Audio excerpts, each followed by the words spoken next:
Hello बच्चों, welcome back. Nitin की पाठशाला में आपका फिर से स्वागत है। तो बच्चों, अब तक हम 2 चैप्टर कर चुके थे इस पेपर के, इस कोर्स के। और पेपर हमारा जो चल रहा था वो था बायो इनऑर्गेनिक केमिस्ट्री। यानी कि इनऑर्गेनिक केमिस्ट्री में आपके पास कुछ टॉपिक्स थे, जैसे कि एसिड बेसिस हो गया, right, organometallic chemistry, bio inorganic chemistry और silicones and phosphorin inorganic polymers, right. तो ये दोनों मैं कंप्लीट करवा चुका हूँ।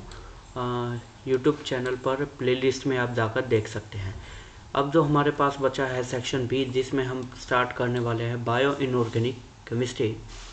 और इसमें कंटेंट स्टार्ट करने से पहले हमेशा की तरह हम पिछले सालों के कुछ क्वेश्चन देखेंगे जो इस टॉपिक से, इस चैप्टर से आए हुए हैं, राइट। तो स्टार्ट करने से पहले एक बार सिलेबस देख लेते हैं इस चैप्टर का। The metal ions present in biological system, classification on the basis of action, essential, non essential, trace, toxic, ये सब क्या होते हैं। Metalloporphyrins with special reference to haemoglobin and biological role of these ions, cooperative effect क्या है, Bohr effect क्या है, ये सब। तो ये आपका छोटा सा सिलेबस है। तो स्टार्ट करते हैं। तो बच्चों, पिछले कुछ सालों के क्वेश्चन पेपर्स देखेंगे हम, जिनमें स्टार्ट करते हैं। पहला क्वेश्चन पेपर है हमारा 2019-20 का रीअपियर का। आप साथ के साथ नोट करते रहिए यदि आप कर सकते हैं। तो first question is the what is the role of alkali metals in biological systems. तो रोल ऑफ एल्कली मेटल्स, ये हमने सिलेबस में देखा था, कुछ आयंस थे उनके रोल्स पूछे गए थे। Next, what are free living and symbiotic bacterias. ये आपका क्वेश्चन एज इट इज तो नहीं है,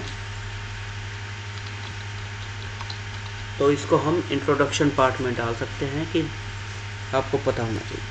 व्हाट आर पोरफिरिन्स, ये आपका क्वेश्चन आया है।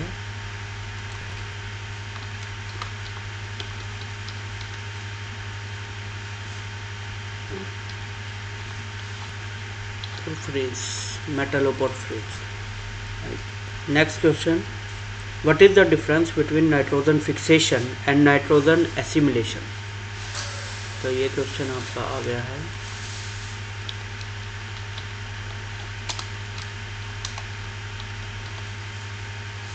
Nitrogen fixation,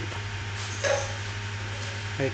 next, what is the haemoglobin, give its functions. तो यहाँ पे हम 2 पार्ट में डिवाइड कर लेते हैं याद रखने के लिए।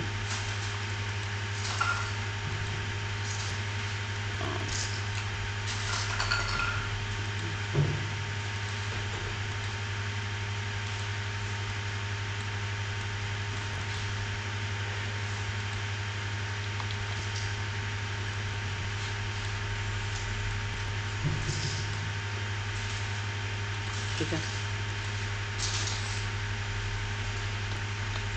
हेमोग्लोबिन,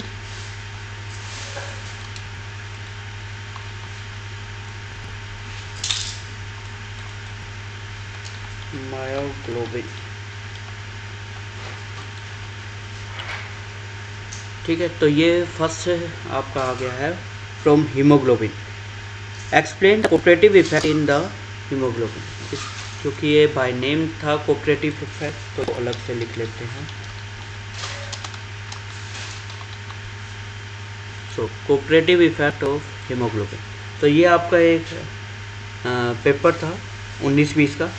उसके बाद नेक्स्ट आते हैं 2019-20 का ही रेगुलर वालों का क्वेश्चन, राइट। तो first question is the name the element present in chlorophyll. Chlorophyll में कौन सा एलिमेंट प्रेजेंट है। तो ये आपका मैं इंट्रोडक्शन पार्ट में ही डाल रहा हूँ।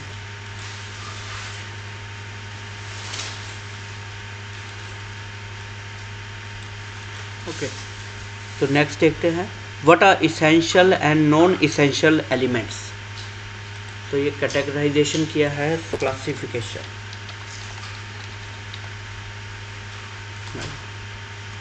Next question, discuss the role of magnesium ions in biological systems and ATP. तो रोल ऑफ आयंस से ये आ गया। Okay, next question is the discuss why ferrous ion in myoglobin does not oxidise easily. तो this question belongs to myoglobin. Next, okay, ये पहले नहीं था ना, ठीक। What are the similarities and differences in the structures of haemoglobin and myoglobin, also state their functions. तो because दोनों है तो मैं इसको मेटलोपोरफिन में डाल रहा हूँ, right. Next question, what is the difference between nitrogen fixation and nitrogen assimilation. Again ये आपका दोबारा आ गया है नाइट्रोजन फिक्सेशन का। And last question, sodium pump is electrogenic in nature, explain करना है आपको, राइट। तो इसको हम रोल ऑफ एल्कली मेटल्स में ही डाल रहे हैं क्योंकि सोडियम आयंस का रोल बायोलॉजिकल सिस्टम में वो इसी में एक्सप्लेन किया हुआ।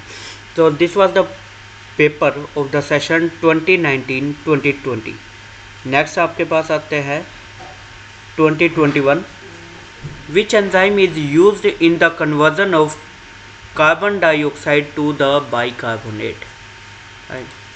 तो कुछ ऐसा स्पेसिफिक नहीं है तो इसी में डाल दूँगा, इसको कलर कर देते हैं red. Next question, how is iron stored in the body. Body में आयरन को स्टोर कैसे किया, तो इसको हम अलग से लिखते हैं,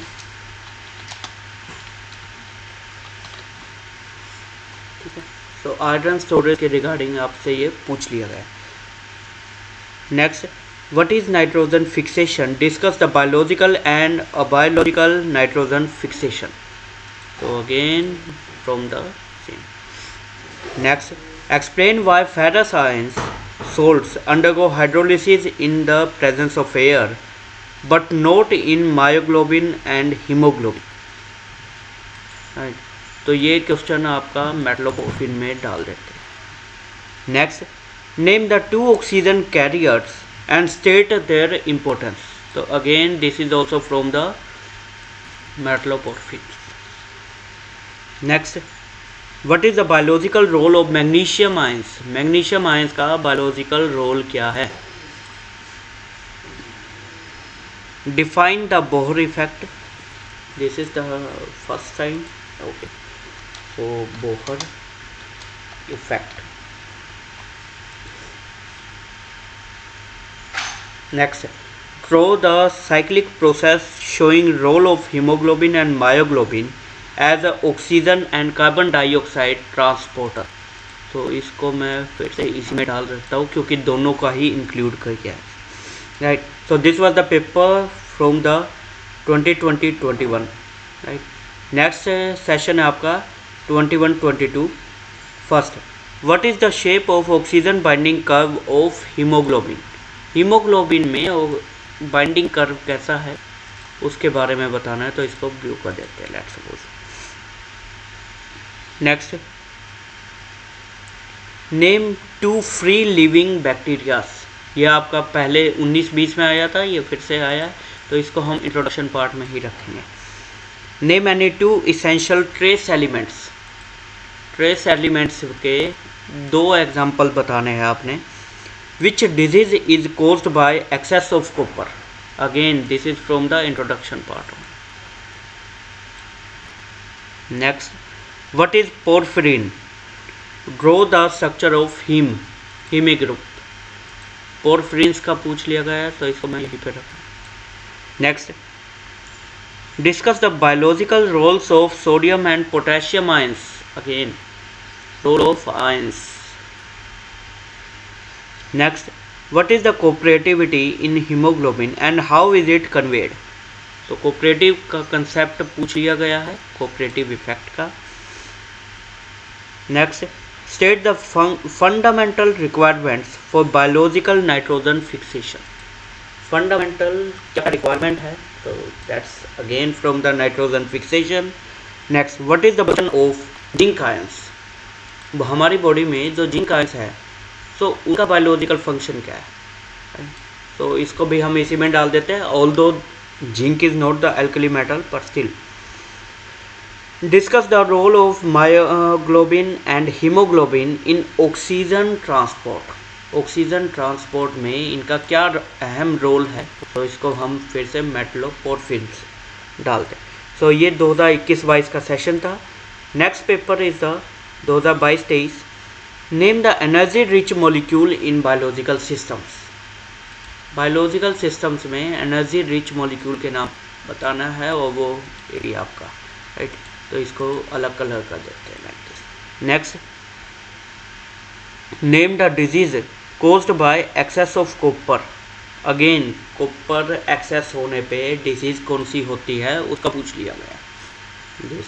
next, what are essential elements, discuss the biological role of zinc, copper and manganese.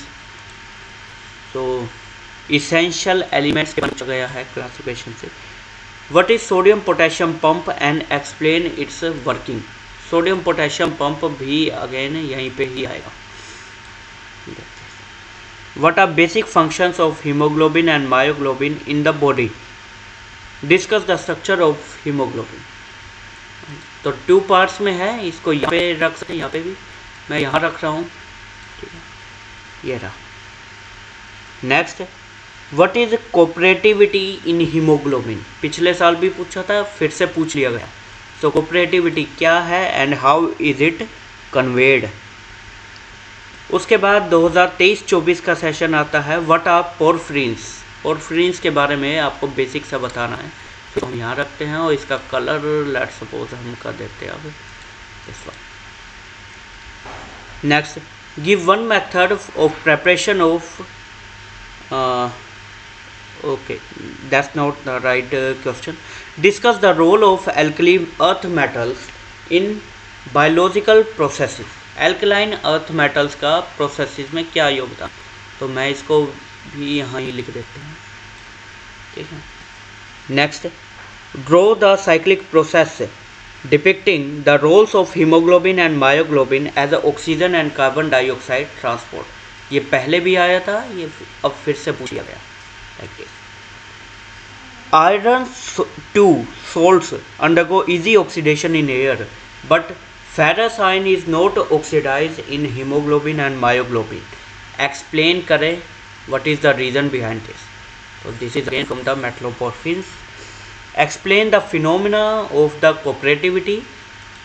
Okay, cooperativity का फिर से पूछ लिया गया है। And last question, what is the Bohr effect. तो Bohr effect को पूछ लिया गया। तो ये आपका एक समराइज एनालिसिस था पिछले 3-4 सालों का, ठीक है। तो यहाँ पे आप देख सकते हैं मेटलोपोरफिन, जिसमें हीमोग्लोबिन और मायोग्लोबिन दोनों का कोऑपरेटिव, वो काफ़ी बार पूछा गया है। साथ ही में मेटलोपोरफिन से काफ़ी आया हुआ है डाटा। नाइट्रोजन फिक्सेशन आपका इम्पोर्टेंट है। And role of alkali metals. Alkali metals के तौर पे आपके चाहे सोडियम है, पोटेशियम है, मैग्नीशियम है, कैल्शियम है, या फिर आपके डी ब्लॉक एलिमेंट्स है, जिंक, कॉपर, मैंगनीज, तो इनमें से किसी का भी पूछा जा सकता है, राइट। और क्लासिफिकेशंस के तौर में आपके इसेंशियल क्या है, नॉन इसेंशियल एलिमेंट्स क्या है। सो ये एक छोटा सा समराइज एनालिसिस था। आप देख सकते हैं कौन कौन से मेन टॉपिक्स हैं आपके एग्ज़ाम पॉइंट ऑफ व्यू से, जहाँ से आना ही आना, राइट। तो आज के लिए इस वीडियो में इतना ही। नेक्स्ट हम अगले कंटेंट पे आएंगे नेक्स्ट वीडियो में। तो तब तक कोई भी डाउट और क्वेरी हो, you are most welcome to comment section. बाकी पढ़ते रहिए, सेहतमंद रहिए। नेक्स्ट क्लास में मिलते हैं। टेक केयर, जय हिंद, बाय बाय।